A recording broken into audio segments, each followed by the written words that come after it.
Hello guys, இன்னைக்கு நம்ம ஜிம்னோட first தான் பார்க்க போகிறோம். I need my X wife again part 6. போன பாட்டு இதோட கம்ப்ளீட் பண்ணியிருந்தேன்னா தேங்க் வந்து என்ட்ரு ஆகிருப்பார் ஜிம்னோட தம்பியா. ஸோ ஜிம்னும் தம்பியை பார்த்து பேசிட்டு போயிருப்பார். அதுக்கடுத்து கங்கும் ஜிம்மின் கிட்ட, அதாவது தேங்க் கிட்ட நல்லா பேசணும் ட்ரை பண்ணுவான். பட் தேங்க் வந்து மூஞ்சி கொடுத்தே பேசியிருக்க மாட்டான். ஒரு மாதிரி கடுப்பாக தான் பேசியிருப்பான். அது வந்து கங்குக்கும் புரிஞ்சிருக்காது. ஜிம்மன் நல்லா பேசுகிறான், என்கிட்ட இவன் மட்டும் இப்படி பேசுகிறான் அப்படின்னு யோசிச்சுட்டு இருந்திருப்பா. அதோட இந்த பாட்டை வந்து நான் கம்ப்ளீட் பண்ணியிருந்தேன். Let's continue to the part 6. இப்போ வாயனுக்கு வந்து ஒரு மாதிரி ஆயிடுச்சு. அப்படியே ஒரு வழியில் ஒரு எப்படி சொல்கிறது, அழுதுகிட்டே இருக்கிறதுனால லைட்டாக அவளோட கை வந்து அந்த கதவு கிட்ட அப்படியே தட்டிருச்சு. அது பார்த்தா அதுக்குன்னு பக்கத்தில் உடஞ்சி போனால் ஒரு ஃப்ளவர் பாட் வேறு இருந்திருக்கும் போல். அதில் வேறு தெரியாமல் கால் பட்டு அதுவும் கீழே வந்து டொம்முன்னு உடஞ்சிச்சு. ஆனால் அந்த ஃப்ளவர் பாட்டில் இருக்க அந்த பீங்கான்லாம் இருக்கு இல்லையா, ஸோ அதெல்லாமே ஒயனோட காலில் லைட்டாக குத்தி கீறி பிளட் வேறு வந்துட்டுருக்கு. எனக்கு ஆல்ரெடி நான் ரொம்ப வலியில் இருக்கேன், எதுக்கு இதுவும் எனக்கு குத்தி கிழிச்சு கூட கொஞ்சம் வலியை உருவாக்குது. பேசாமல் இதை எடுத்து நான் கழுத்தறுத்து சுற்றுவா அப்படின்ட்டு அந்த பீஸ் எடுத்து ஒரு மாதிரி பார்த்துட்ருக்கா. ஆனால் கரெக்டாக இந்த ஸ்டோர் ரூமுக்கு வெளில தான் தேங் வந்து உட்காந்துருப்பான். ஸோ இந்த சத்தம் கேட்டதும், என்ன இதுலேருந்து சத்தம் கேட்குது, இதுக்குள்ளே யாராவது இருக்காங்களா அப்படின்ட்டு கரெக்டாக அந்த டோரை திறக்க போகிறான். அப்போ கங்கு வந்து, தயம் என்ன பண்ணிகிட்ருக்கீங்க? இல்லை உள்ளன்னு சத்தம் வந்துச்சு, அதான் திறக்கலான்னு. இல்லை இல்லை அதெல்லாம் ஒன்றும் இருக்காது, நீங்கள் விடுங்க நான் பார்த்துக்கிறேன். ஏன் ஏன் அப்படி சொல்கிறீங்க? அப்போ உள்ளே யாராவது இருக்காங்களா என்ன? என்கிட்ட மறைக்கிறீங்களா அதாவது? ஐயோ அப்படி இல்லை தேவங், அப்படி நான் சொல்ல வரல அப்படின்னு சொல்லிட்டு இருக்கும்போதே கரெக்டாக ஜிம்முன்னு வந்துட்டான். ஜிம்முன்னு வந்து, என்னடா வாணிக்கிட்ட என்ன பிரச்சனை பண்ணிகிட்டு இருக்க? பிரச்சனைலாம் ஒன்றும் பண்ணல, உள்ளே வந்து ஏதோ சத்தம் கேட்குது, அதான் என்னன்னு கதை தந்து பார்க்கலான்னு போகிறேன், அதுக்கு இவங்க விட மாட்டேங்கிறாங்க. அவள் சரியாக தான் பண்ணியிருக்கா, அதெல்லாம் நீ ஒன்றும் பார்க்க வேண்டாம். ஏய் என்னடா நீ இப்படி பேசிகிட்டு இருக்க? உள்ளேருந்து சத்தம் கேட்டுட்ருக்குன்னு சொல்லிட்டு இருக்கேன், அவங்க தான் அப்படி பேசுகிறாங்கன்னு பார்த்தா என்ன ஜிம்மன் நீயும் இப்படி தான் பேசுவியா? டே பெதுக்கு என்ன வாய்ஸ் ரைஸ் பண்ணி பேசிகிட்டு இருக்க? என்ன விஷயம், என்ன ஆச்சுப்போ? சத்தம் தானே கேட்குதே, என்ன இருந்தா என்ன? இல்லை இல்லை இல்லை இல்லை எனக்கு சரியா படல. அப்போ உள்ளே ஏதோ இருக்குது, மறைக்கிறீங்க அப்படி தானே? உங்ககிட்டருந்து யார் என்ன மறைக்க போகிறா? நீ என்னோட தம்பிடா, என் கூட பிறந்தவன். ஓன்ட்டந்து நான் என்ன மறைக்க போகிறேன்? நான் ஒன்னண்டா, தெரியும்டா. உள்ளே என்ன இருக்குது, தள்ளு நானே திறந்து பார்த்துக்கிறேன், கீயை கூட அப்படின்ட்டு சிம்மன்கிட்டேருந்து வலுக்கட்டாயமாக கீயை வாங்கி டோர் ஓப்பன் பண்ணி பார்த்தா உள்ள வாயன் வந்து அப்படியே எப்படி சொல்கிறது, அந்த கரெக்டாக அந்த பீஸை எடுத்து அப்படியே கழுத்தை அறுக்கலான்னு போகிறா. அதுக்குள்ளே தேங்க் கதவை திறந்ததும் அப்படியே ஒரு செகண்ட் திரும்பி பார்க்குறா. அவளோட கண்ணை பார்த்ததும் தேங்க்லாம், டே சிம்மன் உனக்கு கொஞ்சம் கூட அறிவில் இல்லை, நீ இவ்வளோ மோசமானவனா? உள்ளே எதுவுமே இல்லைன்னு புருஷனை பொண்டாட்டி சாதிச்சிங்களே, பார்த்தா வாயன் உன் எக்ஸ் ஒய்ஃப் அவங்க தானே அது. மனுஷன் லட்சுமன் அப்படின்னு சொல்லிட்டு நேராக வாயன் கிட்ட தான் வரான். வாயனை அவனை பார்த்தும் பார்க்காத மாதிரி உட்காந்துட்டு, தேவம் எப்படி இருக்குது அப்படின்னு கேட்குறா. ஆக்சுவலாக தேங்க் வந்து வாயனை தெரியும், பட் அது மட்டும் இல்லாமல் வாயன்னா தேங்க் ரொம்ப பிடிக்கும். ஏன்னா வாயன் வந்து ரொம்ப ஸ்வீட்டாக தேங்க்கிட்ட பிஹேவ் பண்ணுவாள். அது தேங்க் வந்து ரொம்பவே பிடிச்சிருக்கும். இப்போ வாயன் இந்த சுச்சுவேஷனில் பார்த்ததும் அவனுக்கு ரொம்ப கஷ்டமாக இருக்குது. அப்படியே கண்ணெல்லாம் கலங்குது. அப்படியே பார்த்துட்டு, இங்கே என்ன பண்ணுறீங்க? திரும்ப இவன் கூட சேரலான்னு வந்தீங்களா என்ன? நான் அப்படி வந்திருப்பேன் நீ நினைக்கிறியா தேவம்? அப்போ இவன் தான் உங்களை தூக்கிட்டு வந்தானா? நீ விடு, நீ இதை பற்றி யோசிக்காத. டோரை ஓப்பன் பண்ணிடல, இப்போ தான் எனக்கு எதுவும் மூச்சு விடுற மாதிரி இருக்குது. ரொம்ப தேங்க்ஸ். ஆமாம் இது என்ன, சூசைட் பண்ணலாம் ட்ரை பண்ணிங்களா? யோசிச்சேன் பண்ணலான்னு, அதுக்குள்ளே தான் நீ திறந்துட்டே. உங்களுக்கு எப்பயுமே இப்படி தானே பேசுவீங்க. என்ன தேவம் பெரிய மனுஷன் ஆகிட்டியா, அதை அப்படி பேசிகிட்டு இருக்கியா? வாயை மூடுங்க அப்படின்ட்டு எல்லாத்தையும் கீழே தள்ளி விட்றான். அப்போது வாயனோட காலில் வேற கிழிச்சு ரத்தம் வந்துட்டுருக்கலாம். அதை பார்த்துட்டு, என்னது இது, இங்கே பாருங்கள் என்ன ஆயிருக்கு உங்களுக்குன்னு. இருக்கட்டும் விடு, ரத்தம் தானே போகுது, எல்லாமே போயிட்டு தானே இருக்குது, இது மட்டும் என்ன? நான் என்னையே இழந்துட்டேன், இது மட்டும் இருந்தேன்னா போகுது, போட்டும் விடு, ரத்தம் தானே.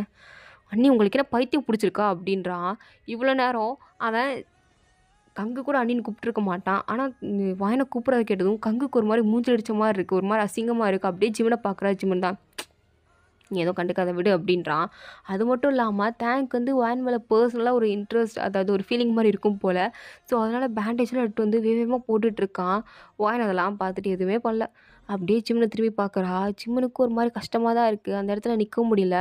ஒரு மாதிரி மனசெல்லாம் போட்டு ஒரு மாதிரி பண்ணுது. கங் சொல்லுங்கள், அவளுக்கு ஏதாவது சாப்பிட கொடு. என்ன?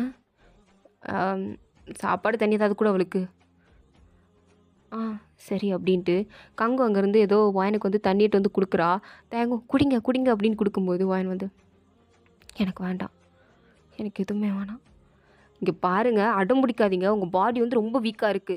தயவு செஞ்சு அத சாப்பிட்டே ஆகணும். நீங்க குடிங்க. இல்ல, நான் குடிக்க மாட்டேன். இவ கையால குடுக்குறத நான் சத்தியமா குடிக்க மாட்டேன். ஏத்துக்க மாட்டேன். இங்க பாருங்க, நீங்க உங்களோட வெஞ்சன்ஸ காட்டுறதுக்கான டைம் கிடையாது.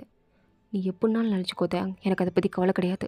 ஆனா, நான் இவ கையால குடுக்குற எதையும் சாப்பிட மாட்டேன், குடிக்கவும் மாட்டேன். எனக்கு அது ரொம்ப பெரிய ஒரு பாவமா தெரியுது. ச்சீ! வேணாம். எனக்கு வேண்டாம். அது ஒரு அசிங்கம் அப்படின்ட்டு அவ கங்க செம்மையா அவமானப்படுத்துறா. ஜிம்முனுக்குலாம் கோவம் வந்துருச்சு. ஏய் என்னடி என்ன தேவலாம் பேசிட்டு இருக்கிய பொண்டாட்டிய பார்த்து அப்படின்னு கேட்கும்போது வாயன் மதிக்கவே இல்லை. அவள் பாடு உட்காந்துருக்கா. ஜிம்முனுக்கு ஒரு மாதிரி ஆகுது. வாயன் அந்த நிலமையில பார்த்ததும் அப்படியே அங்கே டேங் வந்து கட்டு போட்டுட்ருக்காங்களா. கட்டு போட்டு முடிச்சதும் ஜிம்னு வந்து நீ தள்ளு தள்ளுறா. ஏய் என்னடா வாயன் எங்கே தூக்கிட்டு போயிட்டுருக்க? வாயை மூடிட்டுரு. அவளை எங்கே தூக்கிட்டு போனேன் என்ன பண்ணணும் எனக்கு தெரியும். இங்கே பாரு ஜிமன் வேணாம். அண்ணன்னு பார்க்குறேன். தேவையில்லாமல் நீ வாயனை கஷ்டப்படுத்த திரும்ப திரும்ப நீ ரொம்ப பண்ணுறாடா. ஆல்ரெடி அவங்க பாடி ரொம்ப வீக்காக இருக்குது. ப்ளீஸ் ஜிமன் வேண்டாம். நீயும் வாயனும் நேற்று ஒன்றா இருந்தீங்களா என்ன அப்படின்னு அவன் பாட்டுக்கு டேரெக்டாக கேட்டுறாங்க. கங்கு இருக்கா. கங்குக்குலாம் ஒரு மாதிரி ஆகுது. கண்ணெல்லாம் கலங்குது. மனசெல்லாம் வலிக்குது. ஒரு மாதிரி நின்று பார்த்துட்டு இருக்கும்போது ஜிமன் வந்து உனக்கு அது தேவையில்லாதது. அதை பற்றி கேட்காம இருக்கிற வரைக்கும் நல்லது. யார் கூட ஒன்றா இருந்தால் உனக்கு என்ன அப்படின்னு கேட்டுட்டு அவன் பாட்டுக்கு வாயனை தூக்குறான். ஆனால் வாயன் வந்து ஒழுங்கு முறையை இறக்கி விட்டுரு. ஏய் வாயை முடிட்டு வாடி. அதான் இவ கொடுக்குறத சாப்பிட மாட்டேன்ட்டில. வா நான் வேணா உனக்கு சமைச்சு கொடுக்குறேன். நீ எது பண்ணி கொடுத்தாலும் நான் சாப்பிட மாட்டேன். ஏன் எதுக்கு இப்படி பண்ணிகிட்ருக்க? ஏன்டி இப்படி பண்ணிகிட்ருக்க? உனக்கு என்ன தான் வேணும்? எனக்கு ஒன்றும் வேணாம். என்னை கொண்டு போய் என் வீட்டில் விடு. எனக்கு அதுதான் வேணும். நீ அடங்க மாட்டில வாயன். நீ அடங்கவே மாட்டில அப்படின்ட்டு வாயனை தூக்கிட்டு நேராக வாயனோட ரூமுக்கு தான் போகிறான்.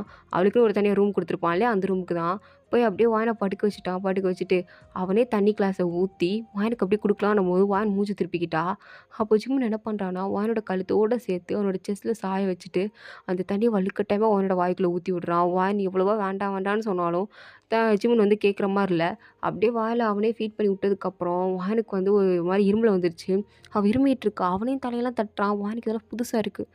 இவன் இப்படி பண்ண மாட்டானே அப்படின்ட்டு அவனே ஒரு மாதிரி ஷாக்கோட பார்த்துட்டு இருக்கும்போது தேங் வந்து டேப்லெட்ஸ் கொடுக்குறான். பெயின் கில்லர் டேப்லெட் இதை சாப்பிடுங்க வலிக்காது, எல்லாம் ரொம்ப வலிக்கும் அப்படின்னு கொடுக்கும்போது வாயன் வந்து சரி கொடுத்தாங்க அப்படின்ட்டு தேங்கிட்டேருந்து வாங்குறேன். ஆக்சுவலாக வாங்கி வந்து டேப்லெட்லாம் அந்தளவுக்கு சாப்பிட மாட்டாப்புல. அதை பார்த்துட்டு யோசிச்சுட்டே இருக்கும்போது ஜிம்முனுக்கு புரிஞ்சிருச்சு.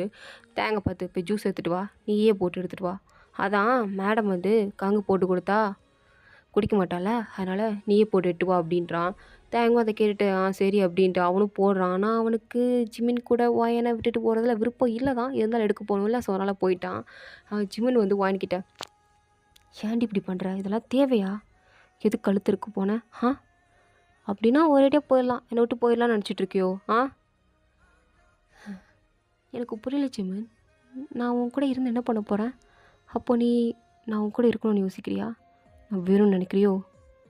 அதனால தான் இந்த மாதிரி என்கிட்ட கொஷின் கேட்குறியா? ஏய் அப்போல்லாம் இல்லை, நான் அங்கே தான் லவ் பண்ணுறேன், ஒன்றும் இல்லை. அப்புறம் எதுக்கு இந்த கேள்வி என்கிட்ட கேட்டா? உன்னோட நான் போனேன், எனக்கு இருந்தால் உனக்கு என்ன? என் நீட்ஸுக்கு நான் யாரை யூஸ் பண்ணிக்கிறது? எனக்கு நீ தானே வேணும், அதை தான் அப்படி கேட்டேன். நீ ஒன்று வேறு எதுவும் தப்பாலாம் நினச்சிக்காத. ஆசை தான் உனக்கு வயன் இந்த மாதிரிலாம் நினைக்கிறதுக்கு. எப்படி தான் தோணுதோம்மா இப்படிலாம் நினைக்கிறதுக்கு. உனக்கு ஒரு விஷயம் புரியல ஜிமன். நீ ரொம்ப பெரிய தப்பு பண்ணிகிட்ருக்க.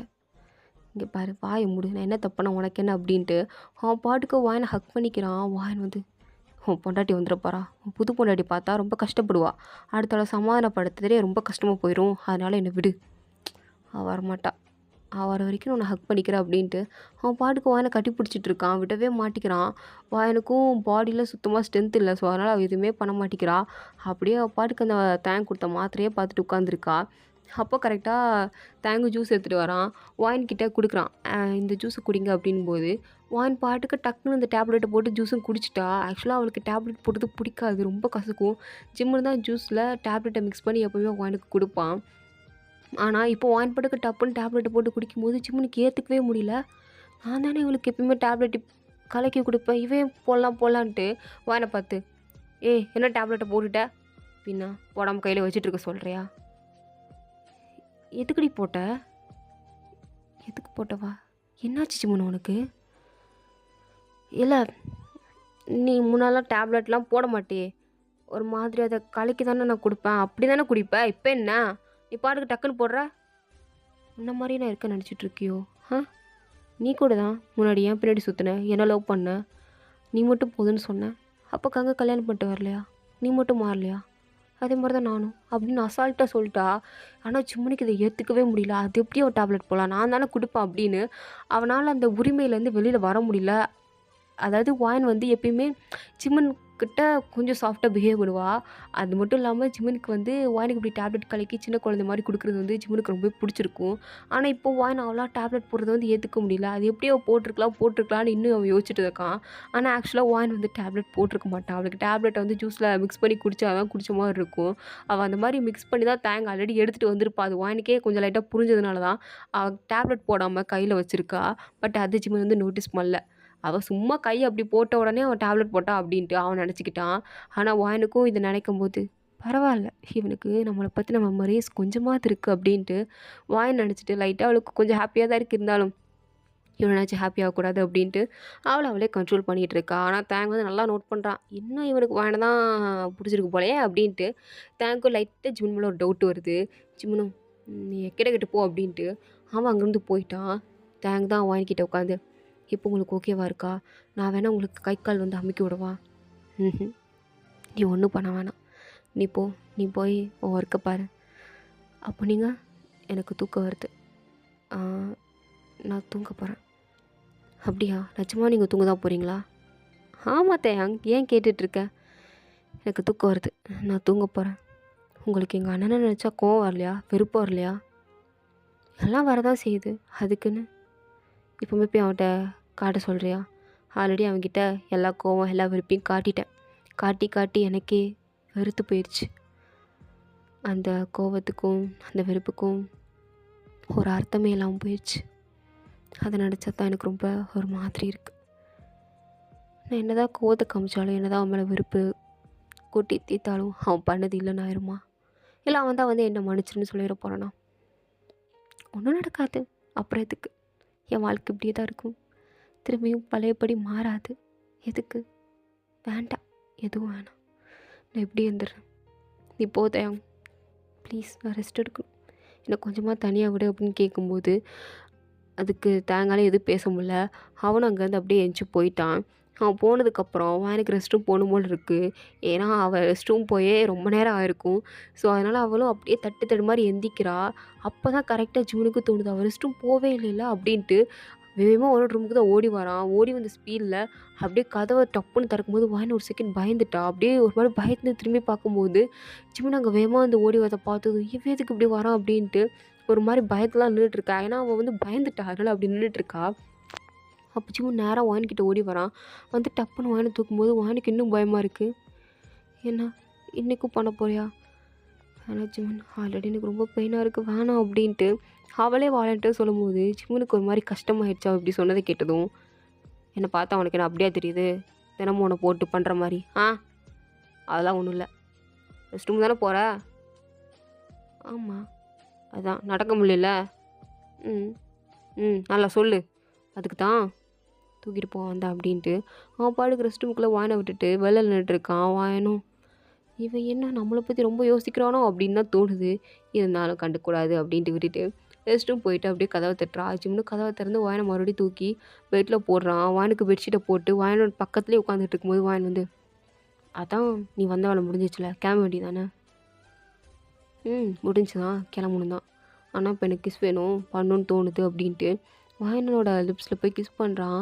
வாயனுக்கு வந்து ஐயோ இவனோட அப்படின்னு தான் இருக்குது. அவள் பாட்டுக்கு ஒரு மாதிரி சில மாதிரி படுத்திருக்கான். அவன் கிஸ் பண்ணிவிட்டு தூங்கு அப்படின்ட்டு அவன் பாட்டுக்கு போயிட்டான். ஆனால் வாயனுக்கெல்லாம் அப்படியே கண்ணெல்லாம் கலங்குது, அழுகையாக வருது. என்னை எப்படி யூஸ் பண்ணுறான் அப்படின்ற மாதிரி அவன் நினச்சாலே அசிங்கமாகிற அளவுக்கு ஜிம்முன்னு வந்து பண்ணிட்டு போகிறான் அப்படின்னு அவளுக்கு தோணுது. ஸோ ஒரு மாதிரி ஒரு பேடான ஃபீலிங்கோட தான் அப்படியே படுத்து தூங்கிட்டு இருக்கா. ஆனால் தேங் வந்து ஜிம்முன்னு வெளில வந்ததும், நீ என்ன நினச்சிட்ருக்க, எதுக்கு வார்னிங் வச்சிட்ருக்க, அதான் உனக்கும் கங்கு கல்யாணம் ஆயிடுச்சுல, உனக்கும் டிவோர்ஸ் ஆகிடுச்சுல, அப்புறம் என்ன, அப்புறம் எதுக்கு வார்னிங் வச்சுருக்க? இதெல்லாம் உனக்கு தேவையில்லாது. உன் வேலைய பார்த்துட்டு போ அப்படின்னு ஜிம் பாட்டுக்கு சொல்லிட்டு போறான். ஸோ இதோட இந்த பார்ட் வந்து கம்ப்ளீட் ஆகுது. தேங்க் ஃபார் வாட்சிங். பிடிச்சிருந்தா லைக் பண்ணுங்க. ப்ளீஸ் மறந்துடாம சப்ஸ்கிரைப் பண்ணுங்க. ஓகேங்களா? Tata bye. See you later.